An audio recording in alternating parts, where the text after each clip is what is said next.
بسم الله السلام عليكم مقعي وعبد السمد إبراهيم waxaan ahay hal abuure iyo tababare waxaan aad ugu faraxsanahay inaan ka mid noqday sanad iyo dhowr bilood ka hor tiimka Sonfato waliba qaybta VIP-da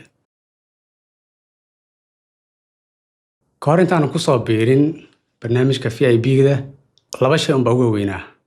midda koobaad jahawareer midda labaadna waxay ahayd inaysan jirin tallaabooyin aan qaado 1 2 3 taas oo igu kaliftay inaan soo doorto Sonfato VIP kulanka wax badan oo nafteyda ka bedelay runaantii lama soo koobi karo ma waxaan ku soo koobi karaa muuqaalkan kooban ustaadka ka hor kulankan wax badan aan ka faa'iiday kulanka kadibna waxaan noqday VIP-da wax badan ayaan ka faa'iiday isbedelka ugu weyn wuxuu ahaa inaan nafteyda bartay kadibna aan bartay ehelkayga asxaabteyda iyo waliba ganacsigayga su'aal aad u fiican wax badan aan ka faa'iiday waxa ugu weyn aan ka faa'iiday waxa ay 3 talo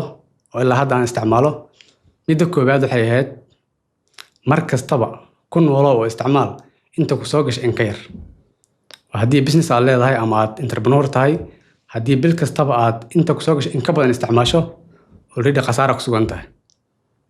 midda labaad waxay ahayd mar kasta waxaad u baahan tahay inaad hesho partnership qof partner ku noqdo inaad hesho kaligaa ma ordi kartid midda saddexaadna waxay ahayd mar kastaba inaad mentor yeelato ama qof ku haga waa laga maarmaan wax kasto aad rabto inaad meel ka gaarto su'aal fiican waaye ka hor adeeg intaan soo doornin waxaa ka horeeyay xog fara badan oo ustaadkana la wadaagay oo aan wax badan ka faa'iiday inaan VIP-da imaadana waxay ka sii dhigtay in xawaari aan ku socday oo siyaad u sii bato wax badan iska bedelay maalinka aan imaanayay VIP counseling-ka waxay ahayd 1 sano iyo dhowr bilood ka hor ramadaankii koodeeda ayay ahayd sanadkii hore 2025 wax badan ayaan iska bedelay manaha wax lagu soo koobi karo muuqaalkan kooban waxaan aad ugu mahadcelinayaa tiimka Sonfato oo ugu horeeyo Dr. Cabdiwahaab oo inoo suurtageliyay inuu siin karo talo ay adag tahay qofku inuu helo waqtigan la joogo 100% waxaan kula talin lahaa qof kasta oo raba inuu ganacsi bilaabo ama ganacsi hore ugu jiray qof kasta oo dhalinyaro ah oo hadda shaqeeya ama shaqaale ah oo raba inuu naftiisa gaarsiiyo next level waxaan kula talin lahaa inuu helo adeeg asaga u qaas ah qofka aan mentor lahayn waa sida qof waa madaxweyne aan lahayn la taliyaal iyo waardiyaal marka mar kasta oo u baahan tahay inaad mentor hesho haddaa mentor hesho waxaa kuu soo gaabanaya safar dheer oo sanado badan kaa qaadan lahaa juhdi iyo dadaalkaaga bixi lahaa ayaa waxaad ku heli doontaa waqti yar in lagu tilmaamo wadadii dhabteeda qaadi lahayd adoo kaa bixi doonto qarash ka yar qarashkay kaa bixi lahaa sanado badan marka qof kasta oo kula talin lahaa inuu imaado yaan dib laisku haynin ha laga faa'iidaysto maalgelinta ugu weyn qofka samayn karo waa maalgelinta uu ku sameeyo naftiisa maaha ganacsiga maaha dharka aad wadato waxaan aad ugu faraxsanahay inaan sanad iyo dhowr bil kadib ku soo laabto Sonfato oo aan soo doortay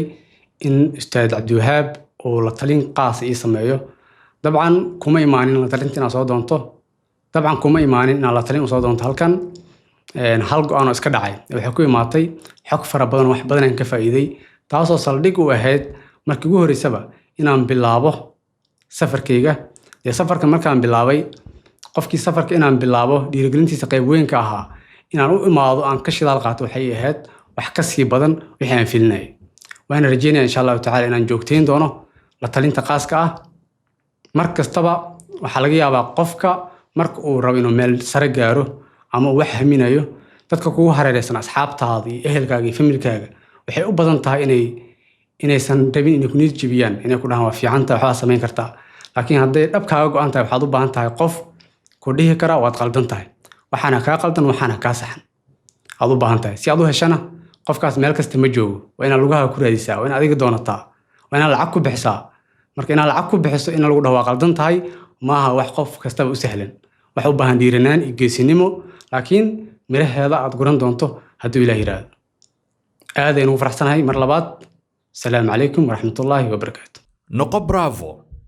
هكا باقسن وليغا هكو برباريسي